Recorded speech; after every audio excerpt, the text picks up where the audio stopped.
Hey, everybody, and welcome to A Balanced Life with Dr. Jacquie here at Black Star Network. And today, just like any other day, we're going to be talking about all things balanced living. Now, of course, there are a couple of things that we can do on our own, things that we can do solo. Many of you are out there in that space thinking about whether or not you want to leave your job. Do you want to do it by yourself? Do you want to start a business with your spouse, with your mate, your significant other? Well, let me tell you, we have curated a panel today along with our contributors that are going to talk to us about the ins, the outs, the ups, and the downs of working with your spouse. But then also, what does it look like for you to have you together? I say it each and every week. You have to take care of you first and be responsible for yourself before you bring anyone else into your space. Today, we are joined by Pastor J.T. Johnson of the Word Church out of Houston, Texas. We're going to have some special time with two of our guests, the doctors, Bishop Jennifer and Aaron, that are out of Columbia, South Carolina. We're also joined today by Dr. Tierney, our Level Up coach, and of course, Stacey Owens, who is the owner, founder, creator of Creating Z School of the Art and Technology. No matter where you find yourself in the space in which you live, we've got something to you. I'm going to welcome everybody in. Hey, y'all. Hey. Ooh, I am so glad that we are here today to talk about all things balanced living, but also some of the things that relate to what makes you who you are. Now, I think that each of us can say that we have been in that space where we tried to figure out not only what makes us tick, or be ticking time bombs, and also what makes the people around us tick and how to keep them from ticking time bombs. So I want to start with Stacey for a moment. If she can give us a few tips about what makes Stacey Stacey and how do you stay away from those landmines when you're working with other people. Hey, Stacey. Hey. I'm starting with you first. Wow, what makes me Stacey, or what makes Stacey Stacey? Just being myself and being true to myself is what makes me who I am. I found in this entrepreneur world that once I stepped out and started opening a couple of schools, I was in a space where I didn't have a lot of people around me who understood the same space. Like, it wasn't a lot of people in my family who were entrepreneurs or my friends. They were principal of schools, but they never founded a school. So I found that I was in a territory that no one could really mentor me through. So I had to really do some self-searching within to find out who and what I believed in, what principles I wanted to stand on. Standing on truth is one of the main principles that I wanted to stand on, and making sure that I served the population of disenfranchised. That was something I wanted to stand on, because once I made those decisions and decided, who I was I found that it was very important, because as people started surrounding themselves with me, they would try to take you in their direction, or they would tell me how, all the things that I shouldn't do. And if I wouldn't have already decided on who I was, what I stood for, then I would have been in a mess trying to navigate through all the things that people wanted me to be. And so I think Stacey is just me, someone who wants to bring light and love into others. So tell me this, Stacey, what keeps you from becoming a ticking time bomb? I am a ticking time bomb. Oh, hey. I can be a ticking time bomb, but I think awareness keeps me there, because I also, I found it interesting that God did a lot with me as I started this process in terms of my character. So I used to explode really quickly if I felt like you were attacking me, or I stayed in a posture of defeat, or not defeat, but defense. And so I had to learn that I didn't have to fight everything. I didn't have to, argue about everything. I just needed to know what it was that I wanted to do, so that when folks started coming at me, I knew what to stand on, but I also knew when I needed to listen and be open and learn from the wonderful people that he placed in my life to teach those hard character lessons. So I had to find a balance in between the two, so that I wouldn't kill my own dreams, by getting in my own way. So I think, I keep my bomb very protected and sheltered now, because, to be true, you can learn how to be different. You can flush a lot of things, but it can be some of those things that's still in you. But if you are aware that it's there, now you can control it. So now it's all about being aware of who you are so that you can control those things that need to be controlled.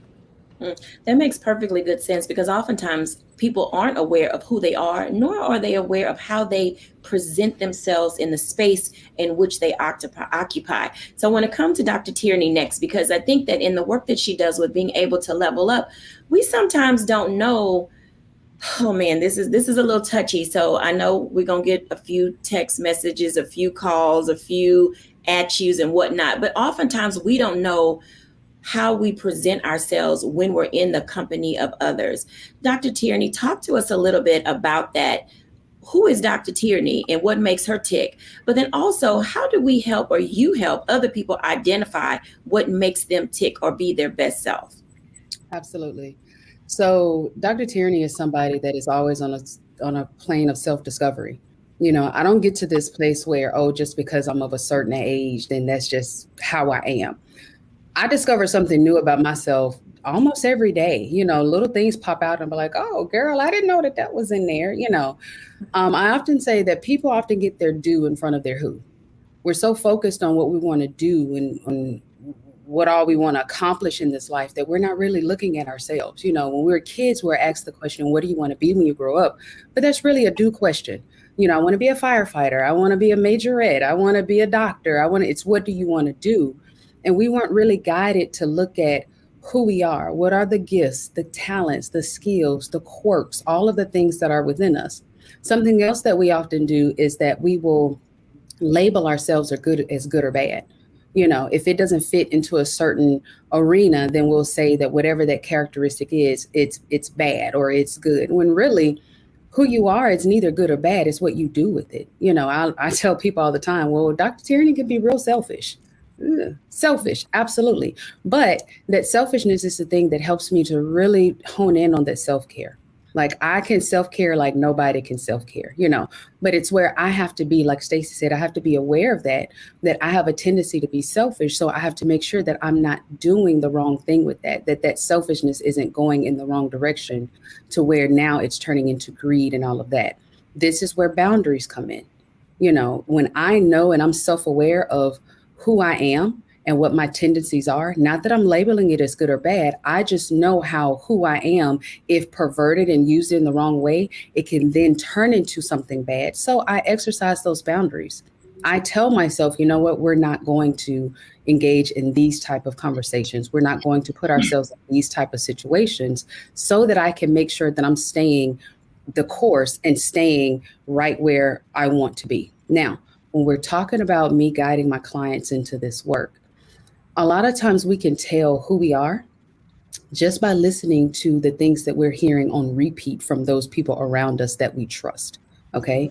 If 5 people tell you that you can be real slick with your mouth, then you might want to listen to what them 5 people are saying. Everybody is not wrong in what they're saying. You are the common denominator in these 5 different relationships or these 5 different interactions or whatever it is, So you have to take into account some of the things that the people around you are saying to you can help you to point and pinpoint what it is when we're talking about who you are and those characteristics. And again, not that it's good, not that it's bad, not that we're putting any labels on it. We have to first understand it and then decide how are we to use this thing, because we can use that for good or we can use it for bad. I think that's well stated because in the world in which we live in, oftentimes people judge us at first sight and they don't take an opportunity to get to know who we are. So we don't have this ability to really balance. We're sort of teetering between what people believe we should be or can be and then who we were created to be. I want to invite Pastor JT in to talk about that for just a moment because sometimes we don't look like what we were created to be. Pastor JT, how do we balance the world's perception of us and what God has intended for us? Wow, that's a good question. I think the answer is who are you seeking approval from? Because if you are seeking approval from the world, you're going to lean towards how the world wants you to be perceived. If you're okay with being the master's child and operating in the power that he has given you and tapping into that God-like characteristic that was given to us on the day that he created us. He created us in his image and his likeness. Then that's what you're going to veer to. And so then I would just have to ask, if the original intent was for you to be created in the image and likeness of God, why would you ask for the opinion of the world, who actually the next scripture said that you were given authority over? So you have to literally ask yourself and come to terms with, do I want to be who God wants me to be, or am I seeking approval from people who may not even want to be themselves? So I have a follow-up question to that. How do you detach yourself from what the world has, I won't say caused you to become, because we all know that we environmentally are, shaped by where we live, who we're around, et cetera, et cetera. How do you begin to detach yourself from that so that you can find your center again? I think you detach yourself from that, Dr. Jacquie, by identifying that nothing was done to you, but it was done for you. And really looking at whatever happened, good or bad, and see it and receive the lesson, apply it, and move forward. Because you use the word detach. So the opposite of detach is attached. So I have to ask myself, is this thing that either I am attached to or I am allowing to be attached to me, is it getting me closer to where I'm trying to get to? Is it getting me closer to fulfilling my God-given destiny, or is it holding me back? And when I get that answer, now the responsibility is on me. It's not on anybody else. The responsibility on me is now to make the decision.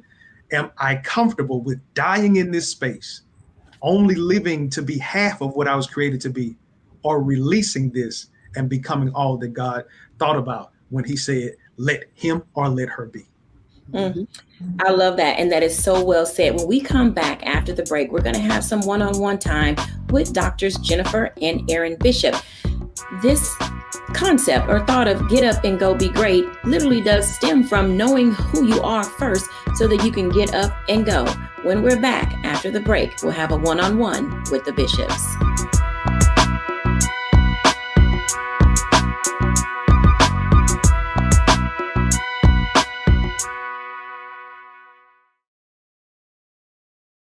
Folks, Black Star Network is here. Hold no punches. I'm real revolutionary right now. Black power. Support this man, Black Media. He makes sure that our stories are told. Thank you for being the voice of Black America, Roland. Stay black. I love y'all. All momentum we have now, we have to keep this going. The video looks phenomenal. See, this difference between Black Star Network and Black-owned media and something like CNN. You can't be Black-owned media and be scared. It's time to be smart. Bring your eyeballs home. You dig?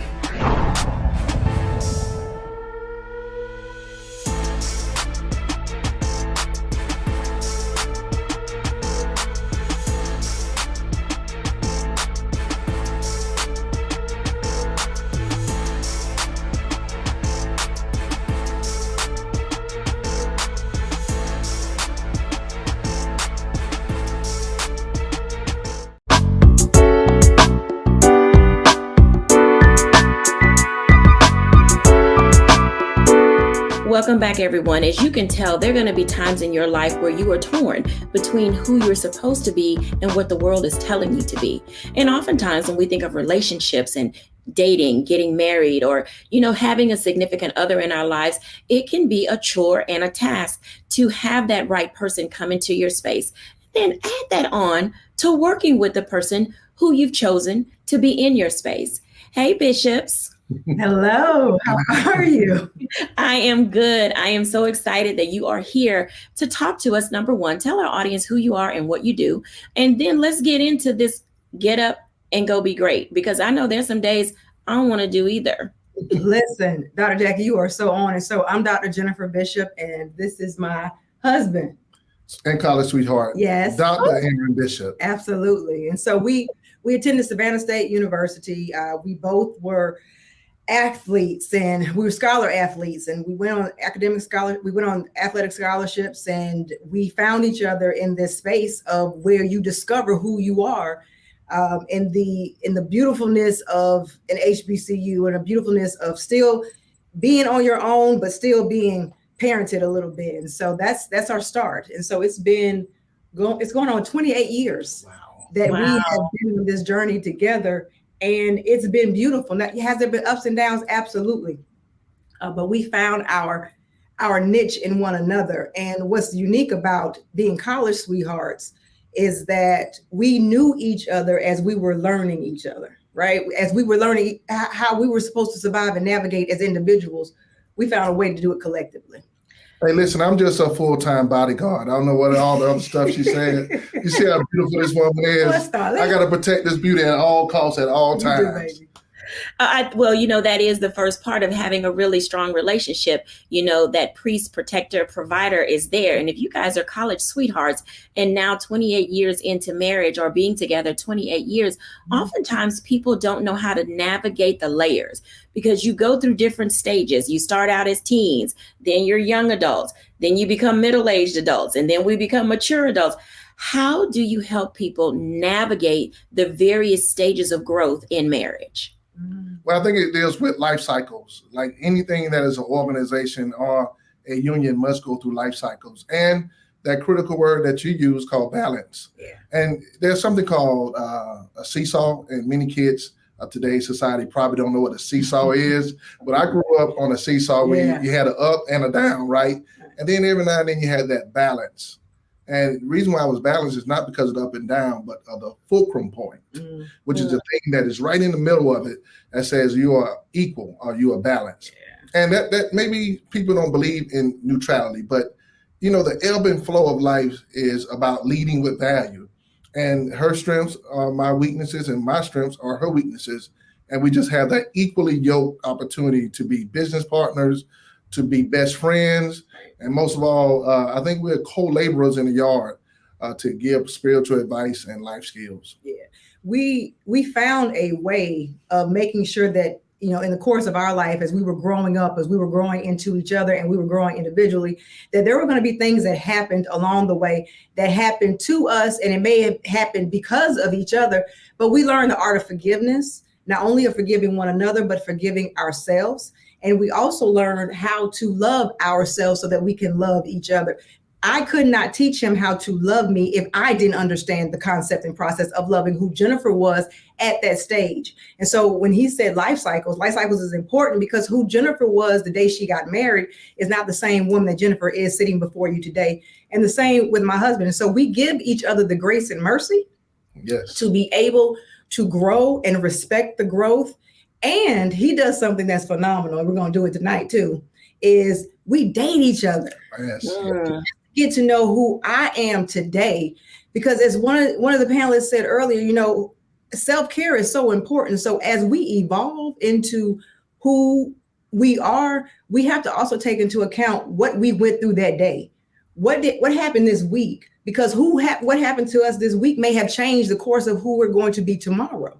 And we've learned how to make sure that we give each other grace and mercy to grow into who God is going to call us to be, and to forgive each other if, there were wrongs that were done to each other that need that piece so we can go forward together.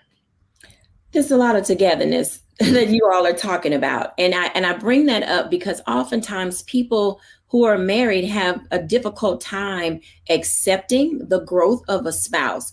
One spouse stops growing and another one continues to grow. And so how do you all balance your different seasons of growth without feeling some type of way that maybe God left me behind, or it's not my time, and why didn't you wait for me? Because we hear, all of us in this space are coaches, and so we hear so much discord. Mm-hmm. How do you keep the unity in the relationship? And then we're going to talk about how you carry that over into business together. I think it goes back to being an emotional, intelligent couple, being self-aware and confident about who we are. Because what society, and I think Pastor JT has said, what people say can shape you. It can change how you feel about your spouse. Oh, she making all the money? Yeah, we making all the money because teamwork makes the dream work. This is my partner. This is my best friend. And what I have, she has. And what I have, she has.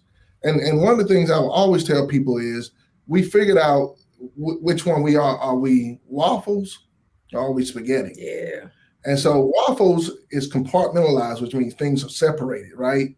And then you have spaghetti, which means everything goes together. There's not many people who eat the noodles by themselves with the meatball over here and the marinara somewhere else or the sauce. Mm-hmm. Me and my wife, as a couple, have a spaghetti theology about marriage, right? Yeah. Because there's nothing that we can compartmentalize outside of, just knowing each other's thoughts. We do understand that we have independent thoughts, but we come together like Voltron.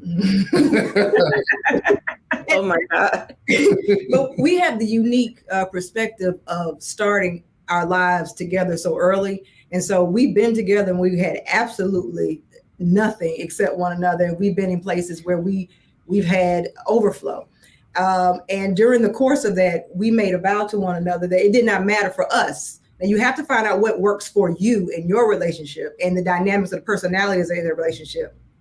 But we realized that it did not matter who made the money. We both agreed that money must come in. And when it came in, we did not identify by, okay, Jennifer makes this and Aaron makes this. No, this money comes in because we have a common goal and we have a collective goal. Although we are athletes, although we understand competition and we respect it, he's not my competitor. He's on my team. And when you recognize who your adversary is, you understand and respect your ally. And that was important for us because I've known him now longer than I've had time by myself. And so when somebody comes into your life and you know that they're sent and they're a part of it, you find a deliberate way to make sure that connection remains. But it took a decision. You can't idly sit by and expect it to happen. You have to participate in the process of saying that this is my ally, not my adversary. I will protect him the same way I protect me, and you move forward. You don't idly sit by and let it happen. You participate in the process of God making it happen. And that's what we believe. So I want to invite Pastor JT into this conversation. He's married, beautiful family, pastors a church. Pastor, when you think about couples who are listening to what the bishops are saying, already the side eyes are going like, oh, they're such a happy couple. They never went through anything. And oftentimes people don't understand what they talked about when it said adversary and ally, and one or the other of them can become the antagonist because of their lack of understanding. How do we guide people back to the center of that relationship in order to see each other as allies and not antagonists or an adversary? I'm using that waffle and spaghetti comparison. I know, dope. But I think that's it. If I can just make it simple and just piggyback off of what they said, so many couples operate with the waffle mentality. This is mine, that's yours. And then we just kind of go out together. We take pictures for the internet and we make people think that it's something else. But then when we come into our house, we're separate. There has to be a union. And I always talk about this. We spend so much time getting prepared for the wedding that nobody takes any time to discuss what in the world this marriage is going to look like. That's a merger. And so whenever you think about that, it's almost like Sprint Nextel. You remember when they came together and they tried to figure out how they could keep their own identity. And we kept saying Sprint Nextel until it was at one point, Nextel fell off and it was just Sprint. And so I believe that that's the thought. At some point, somebody is going to have to be vulnerable enough that my way may not be the best way for us. And then we come together. That happens after communication, not making an announcement, but communication where we talk and we understand what's best for us. But then after that first C comes compromise, understanding that this is the best way for us to move together as one unit. And if we operate like that, and I love how my brother, Dr. Bishop said, man, I'm just here being her bodyguard. Man, sometimes it's hard for us to understand who we are to each other. If I'm your peace and you're my protection, if I'm your tranquility and you're my place to be vulnerable, how in the world could I ever be the one that's causing the problems that I'm trying to eradicate? Whenever we get to that place to understand that we are bone of our bone, flesh of our flesh, we are one, I can't continue to hurt you because hurting you hurts me. I love that. I'm going to pause and take a break. When we come back after the break, I want to dive into this a little bit more, because these working relationships that we have to have, married, single, employees, or otherwise, it requires us to understand not only who we are, but to be balanced ourselves mentally, spiritually, emotionally, financially. All the LEs have to be engaged when we're back after the break.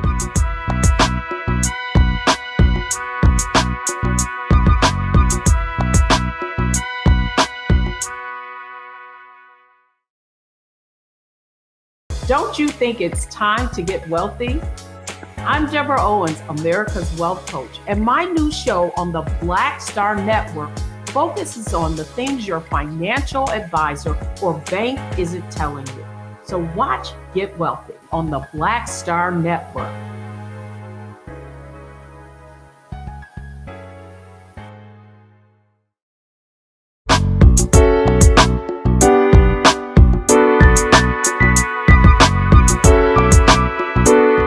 Welcome back, everyone, to A Balanced Life. And as you can tell, stepping out by faith on the things that are supposed to be yours in this life really does require you to be a part of it.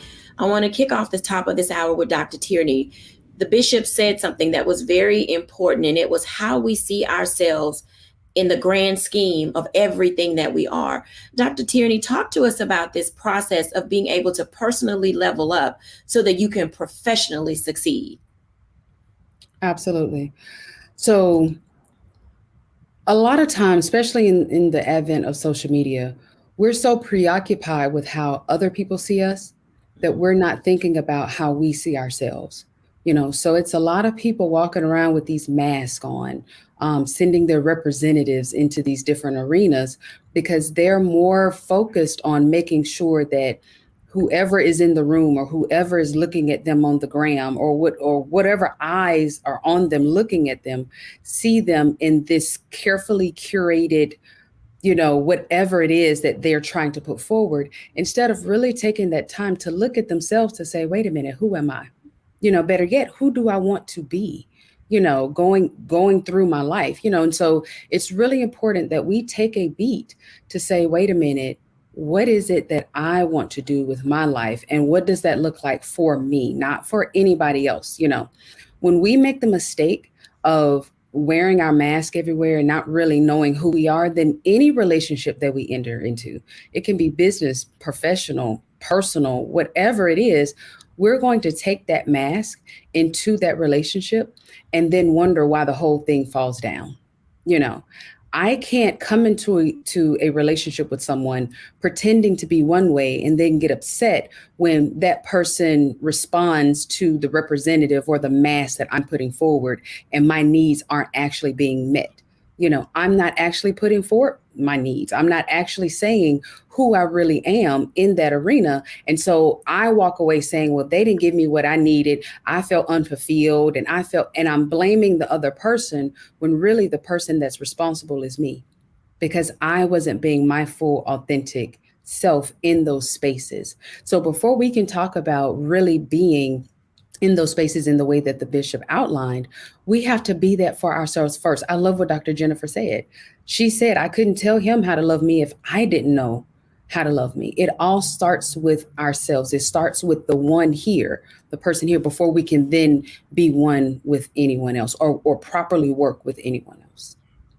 I like that. Stacey, add in for us, because Dr. Tierney talked about how when we build things, they can fall down. And oftentimes it's because the foundation is faulty.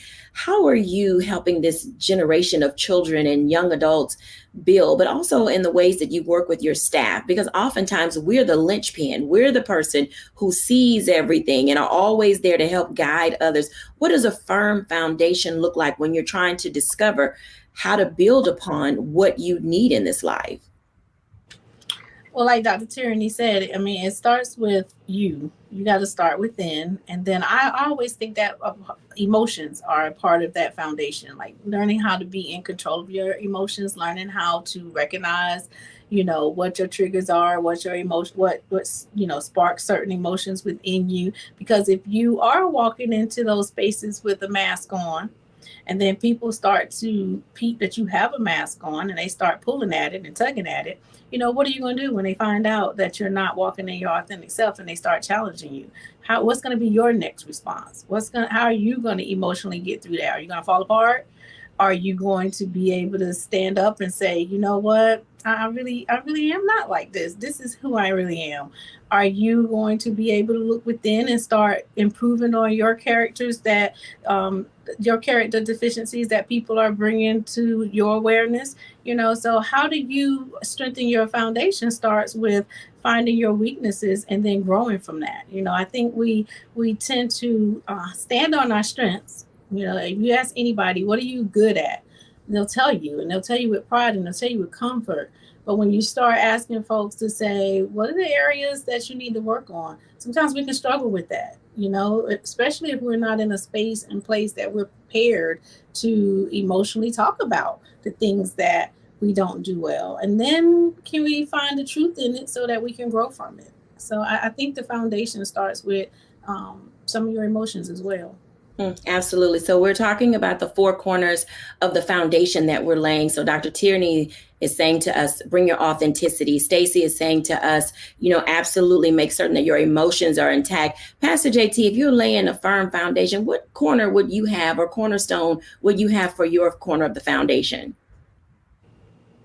Well, I think my space being the resident theologian, I probably would say you got to have God in there somewhere. I think that is our ultimate compass.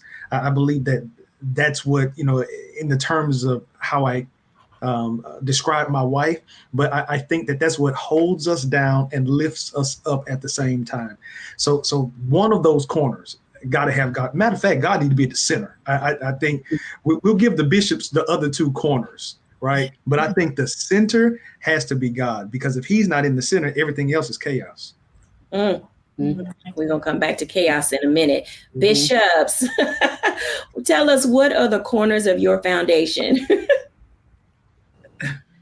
Well, I'm going to say that you need to understand your breaks. Understanding management. Let's say management. Dr. Tierney, I think you are classified as a level up coach, and there's only a few ways you can get to another level. One is by way of an escalator, and the other one is by way of an elevator. And we know what an escalator does. It constantly keeps going. It's perpetual. But it's the elevator that has stops. And I have to know when are my moments that I need to just stop and assess where I am. But what if I told you there's a third way, that you got to take the stairway? You got to do the hard things. And so when you're managing life, sometimes it requires you to do the hard things. So I think it's about management. Management is my corner. Jennifer. That's excellent. I think that it's the authenticity and accountability of self. We are accountable as individuals. We're accountable to the persons that we say that we love and that we want to share our lives with. And we are also accountable, and that includes ourselves. And so the self-care, even the balanced life, that is the linchpin of all of this. It's making sure that we are accountable to ourselves so that we can then be accountable to others. Pastor JT said something that Bishop and I talk about a lot when we talk to couples. There's a lyric by Prince that says, would you run to me if somebody hurt you, even if that someone was me?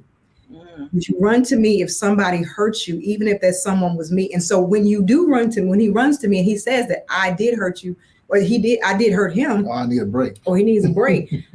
It's not personal, it's preservation. And because I trust him with my life in the same way, I respect the place that there needs to be balance, and there needs to be an availability for me to allow him to go and grow, and for me to do the same thing. Well, I'm not saying I need a break. When I say I need a break, I'm saying we need a break. That's so I'm talking about like we need a vacation. We want that too. Because perpetual motion can cause perpetual problems. That's true. Being an escalator all the time can cause with no shut off, no stop. That's a lot. It could be a dysfunction in a marriage, a relationship, and even a job. You got to have retreats, moments where you say, "Hey, let's have a moment and take a break."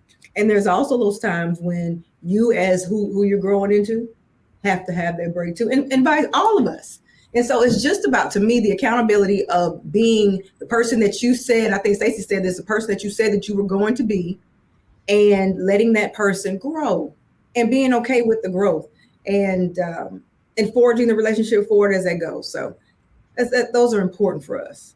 You know, these corners in the center, whether y'all recognize it or not, y'all actually spell game, G-A-A-M-E. And oftentimes we can be off our game because we are not balanced. We don't have that ability to be authentic or to be accountable. We don't have that ability to keep God in the center or manage the situation because our emotions are off.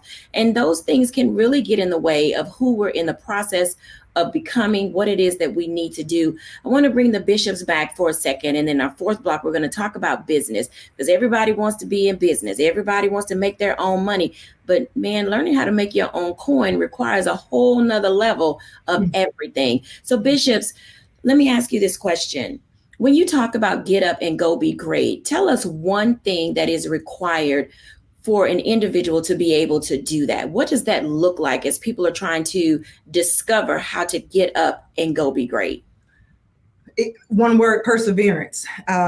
You have to understand that the expectation of what you may see on social media is not the reality of what today may look like. It takes a process to get to the prosperity, to the profits. It takes a fortitude to be able to have the stick-to-itiveness of it. And it takes a resilience to know that while you may have gotten a no, they just didn't know how to spell because that only meant not now. It does not mean stop. It means to continue to persevere and to go for what you need. But you have to have the stick-to-itiveness of the fortitude to be able to go to your next, because it's not as easy as social media makes it look like. It's not as easy as people may give you an interview of and just spill some pretty words. There is a lot that goes into making sure that the lights are on, not just for you, but also for the people that you employ. So there's levels to it. And, you know, it is that stairway versus an escalator versus an elevator when you're in the trenches of building a business, sustaining a business, and also growing a business. Absolutely. Aaron? Well, I'll tell you this, if you plan to fail, then fail to plan. And not only that, one of the things that I believe is a big mistake for a lot of people who enter business is that they don't have a business mentor. There's some people who have taken this journey way before you have, and they can tell you where the blind spots are. They can tell you where the corners of defeat and dissolve are. And those are the people that will help you have that sustainability, as my wife has stated. But also, as business partners, we have to find those moments where we take the commercial break. My wife will tell you, man, one of the greatest ways to get me distracted from what I'm focused on, give me a commercial. They work. I mean, and commercials, you know, they can be very attractive because they got all the right, you know, ketchup in the right spot, the onion hanging off the burger properly, you know.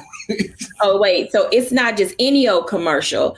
It's a food commercial. I don't know about Let me take a commercial break. When we come back, we're going to talk about these things that are relevant to the distractions that keep us from being focused in business, but also how do you balance the business of your business? Because everybody wants to be out there having a good time, but are you really putting in the work?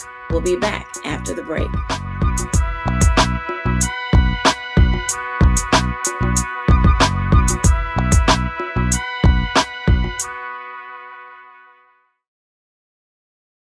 Hatred on the streets, a horrific scene, a white nationalist rally that descended into deadly violence. White people are losing their damn minds. As an angry pro-Trump mob storms the U.S. Capitol, we've seen We're about to see the rise of what I call white minority resistance. We have seen white folks in this country who simply cannot tolerate black folks voting. I think what we're seeing is the inevitable result of violent denial. This is part of American history. Every time that people of color have made progress, whether real or symbolic, there has been what Carol Anderson at Emory University calls white rage as a backlash. This is the rise of the Proud Boys and the Boogaloo Boys. America, there's going to be more of this. Here's all the Proud Boys, guys. This country is getting increasingly racist in its behaviors and its attitudes because of the fear of white people. The fear that they're taking our jobs, they're taking our resources, they're taking our women. This is white fear.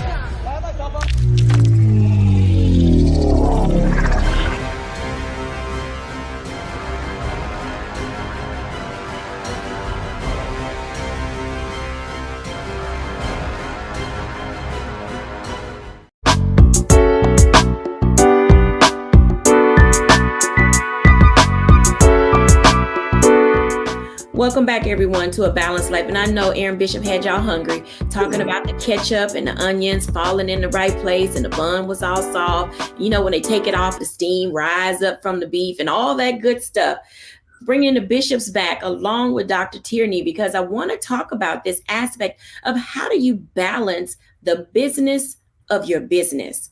Are people out here really working, or are they just playing games? I can speak for myself.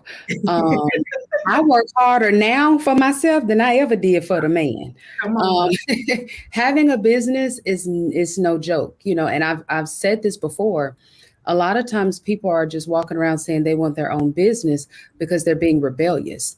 You know, they don't want to submit and serve someone else's business and expect God to bless them with their own business. You know, I learned so much at the feet of my friend's business that I was serving in his baking business before I got my own business. I was showing that good stewardship when I was working in higher education and working for the universities that I was working for. There's certain things that I learned along the way when I wasn't even thinking about having a business. I always say I'm the reluctant entrepreneur. I did not set out to have my own business, but I was learning along the way things that I didn't know that I needed, you know. And then once it came apparent, like, oh yeah, girl, you finna have your own business, the first thing I did was get a business coach. So I tell you all the time, I have a life coach, a business coach, and a therapist. She got a team around her, you know, because this entrepreneurship journey, it will pull some emotions out of you that you didn't even know was there, you know. So if you're just looking at having a business just because you want to do what you want to do, sugar, that we need to go back to the drawing board and really look at your why, really examine your why before you jump out here in these entrepreneurship waters, because it will eat you up and you will sink really quick if you're doing it for the wrong reasons. Absolutely. The doctor's bishop. Listen, Dr. Tierney, you hit on something. One thing that I will say to folks when we're talking about entrepreneurship is that the first question you have to ask yourself, is this a hobby or is this going to be a lifestyle that can sustain you? Because there's a difference in the waters that you're going to have to swim in. Either you're going to be in a puddle with a hobby or you're going straight into the Atlantic Ocean. You're going to learn how to navigate those waters, because it's going to take a different type of vessel to maneuver you through it. You can walk through a puddle, but you need a ocean liner to help you in that Atlantic. And so from the coaches to the mentors, one for us, for me, and also a sponsor, because there are going to be people in your life, in your sphere, that can go in rooms that you can't get in yet. And then those are sponsors, and they're going to be mentors who walk with you and talk with you and help you at the table. And so I learned that I needed both of them. I needed the sponsor who can go in places that I may not be able to get into yet, to have my name go in places that they may not have heard of me before. And then mentor at the same time to say, Jennifer, when you get there, this is what it looks like. This is how you operate. And also recognizing that, you know, that old adage that says, if you're the smartest in the room, you're in the wrong room. I survey my room every day, because I know if I am the smartest one in there, that I have outgrown. I'm not only stunting myself and my household, I'm stunting the people around me, because we all have to grow. And if I'm not growing, then that means I'm wilting. And that's when we have to make sure that, you know, that to me kicks off the understanding of, is this a hobby where, you know what, it doesn't matter, I'll do it, you know, another day, or no, this is life or death, and I need to make sure I make some moves right now. Absolutely. Aaron? Yeah, so I'm not going to do any analogies about food anymore, because I know I've made too many people hungry. But, you know, this thing called entrepreneurship, or being a businesswoman or a businessman, is not for the faint at heart. If you mess around and jump out here and think you can do this thing like everybody else, you're going to need a defibrillator. You're going to need somebody to resuscitate you real fast, because like my wife's book is called No Opportunity Wasted. There are times we can't waste opportunities. because the lifetime of the opportunity only lasts the opportunity of a lifetime, or the opportunity of a lifetime only lasts the lifetime of opportunity. Sorry about that. But here's what I'll tell you. The now speaks to what Bishop Paul S. Morton said, is no opportunity wasted, right? When we look at entrepreneurship, this thing is a constant work. There's no clock in, no clock out. You got early mornings, late nights, but you got to find time to invest in yourself. That's where the growth happens. Learning from your lessons and investing in yourself so you have a lifetime of opportunities. I want to invite everybody in on this one, because I'm going to ask each of you this question, and then we're going to give our audience a challenge, because it appears that doing business is not just about the product that you have or the service that you give. A lot of it is about the individual and what it is that they have to bring to the table that makes the business sing, hum, run, all the things that make it great. So I'm going to ask Stacey this question. We're going to do the round robin. If we're challenging our audience and we want them to bring along something when it comes to balancing the business of their business, what is it that they need to bring along? I think you should bring along your passion, because if you're really excited and you really are loving what you are doing, then when you find yourself in those moments that are, your downs, you'll have something to lean back on and help you stand back up to keep going, because you're going to fail a lot. I mean, you're going to do a lot of stuff right, but you're going to do a lot of stuff wrong. And if you ever find yourself where you have lost your passion, it's going to get you stuck in those negative thought patterns. So take it with you. Absolutely. Pastor JT. So I'd say discipline. Because if you are an entrepreneur, you the boss. And that's not just enough for you to post on social media, hashtag I'm the boss, hashtag can't nobody tell me nothing, hashtag whoop, hashtag period with a T at the end. You are the boss. And so discipline is what makes you get up when you don't feel like it. Discipline is to what Dr. Aaron Bishop said, man, there is no 9 to 5, that there is no, I'm working Monday through Friday and weekends off. Man, I don't know the last time I was able to be off. But that I know, like the good book said, if I don't work, I don't eat. But even to another point, if I don't work, my house is not taken care of. To another point, if I don't work, my employees aren't paid. So then now I have to take it a step further. Discipline goes further than me listening to a hot clip on YouTube or feeling good for the first 15 minutes of my day. Discipline lets me get punched in the jaw. I wipe off the blood, figure out how can I miss that punch the next time, and I keep on swinging. Because if I give up in this round, not only do I fail, everybody else that's counting on me does too. That makes so much sense. Dr. Tierney. So I'm going to stick with that authenticity. It doesn't matter what business you're in. I don't care if you're selling T-shirts, coaching, popsicles, or whatever it is. We're in the business of relationship building.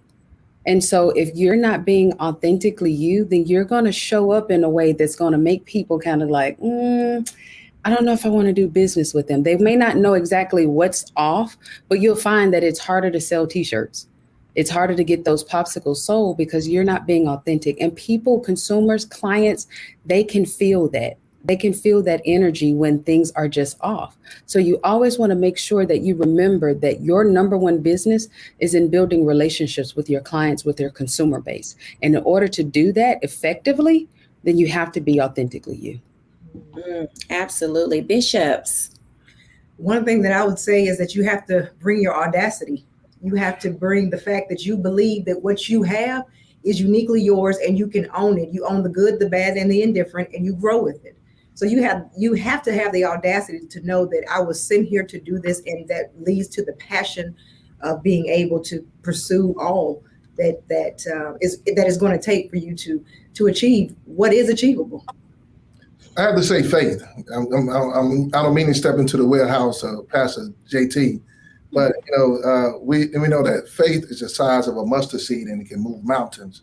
And if you want to have a mountain moving experience of getting your business off the ground and getting it to be sustainable, you're going to have faith. Because there are times when you will not know what the end's going to be. but you better run on and see what it's going to be. And don't wait till the battle is over. You got to shout now. You got to go through those moments where you can exhale and inhale the beauty of what God can do in your life, because there are 4 things built upon faith: church, family, school, and a business. And so if you're building a business, it's going to require faith. Professionally, people oftentimes get in their own way, and we're talking about these things that people need to bring along with them in order to be what we consider successful, and not only to live balanced, but also to have a balanced mindset when it comes to business. If we had to tell people some things to just dismiss from their thinking, because, we all bring, as Dr. Tierney says, some stinking thinking to the equation of our lives. I'm going to start with Dr. Tierney, since that's her corner phrase. What is some of the stinking thinking people need to just release as they prepare to keep moving forward in business in 2023? Stop thinking that it's going to look like social media. It's not. It is not going to look like what you see on the gram. First and foremost, you may be comparing your year 1 with somebody's year 5. If you go back and look at what my very first website looked like, matter of fact, if you go through my Instagram and scroll all the way to the bottom, sugar, it does not look like what it does now. People are showing you their clips on the gram. People are showing you the when they got the bag. They're not talking about when they were on the struggle bus. They're not talking about when they barely had enough to pay their mortgage. They're not talking about when the lights went out. They're not talking about that. But trust me, it happened. It absolutely happened. It happened to me. Everybody that's in business have had a struggle bus moment.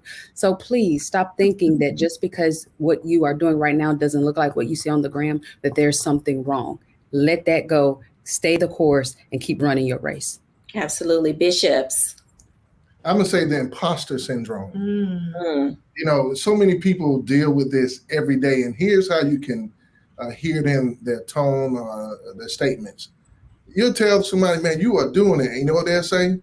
Man, I'm just trying. No, you're not trying if you're doing it. If you're doing it, keep doing it. And so I think we got to get rid of the imposter syndrome. And I don't have time to go into it, but look it up, because some of you all may have that in your life. And he hit the nail on the head for me. I would also leave behind the inability to ask for help. You have to know that you're not supposed to do this on your own. And also, another one just came to me, is that thinking that competition is not healthy for the soul. You have to have competition because it helps you level up. You don't have to sink other people's ships so that yours can continue to sail. You need to know that somebody is doing something so that you can be inspired. Find your inspiration, and it may just be from your competitor. Okay. Stacy. She called me with that one because I literally just saw Stacy and her competitors and all the people who are trying to start schools. So Stacy, tell us. Come for your school, girl. Stop thinking that you are not enough. So everything you need, you have within you. You just got to know what your gifts and your talents are, and remove all that self-doubt. So stop thinking you're good enough. Just do it. Absolutely. Pastor JT. I say ditto to everybody, and I'm going to add this one. Stop thinking other people's thoughts. God gave the vision to you. Yes. So you shouldn't be bound to trying to get approval from other people, or if other people don't see how it's going to work, don't allow those negative seeds to be planted in your garden. Only thing that you need to do is rehearse and repeat what God has said to you, and not reflect on what they are saying to you or about you. Absolutely. I love all of these, and they give us an opportunity to really see how we can forge ourselves forward in whatever life it is that you're trying to live. I'll give my reflections when we're back after the break.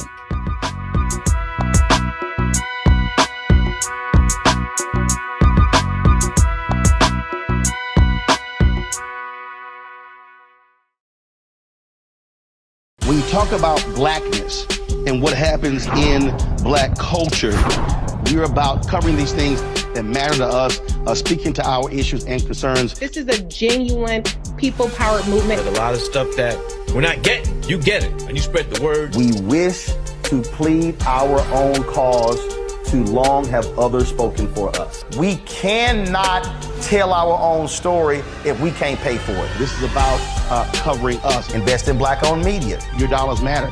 We don't have to keep asking them to cover our stuff. So please support us in what we do, folks. We want to hit 2,000 people, $50 this month, raise $100,000. We're behind 100,000, so we want to hit that. Y'all money makes this possible. Checks and money orders go to P.O. Box 57196, Washington, D.C. 20037-0196. The Cash App is $RM Unfiltered. PayPal is R Martin Unfiltered. Venmo is RM Unfiltered. Zelle is roland@rolandsmartin.com.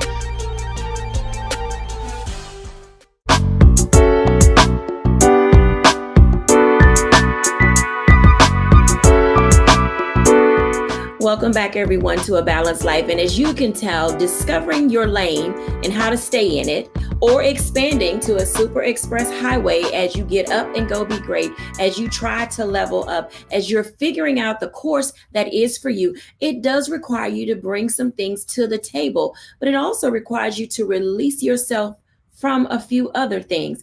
And in releasing yourself, you may find that your best is still yet to come. So my challenge to you is for you not to give up on yourself, to keep forging forward. Allow yourself to be released from those things that are holding you down, while at the same time reaching upward for those things that are meant for you to pull down, that will give you the peace that surpasses all understanding, that will give you the balance that you need in order to manage, as Aaron Bishop said, in order to be able to stay on the seesaw or the teeter-totter moments in life. Whatever it is that is meant for you will come, as long as you take off the mask and remain your authentic self. Be well. Bye now.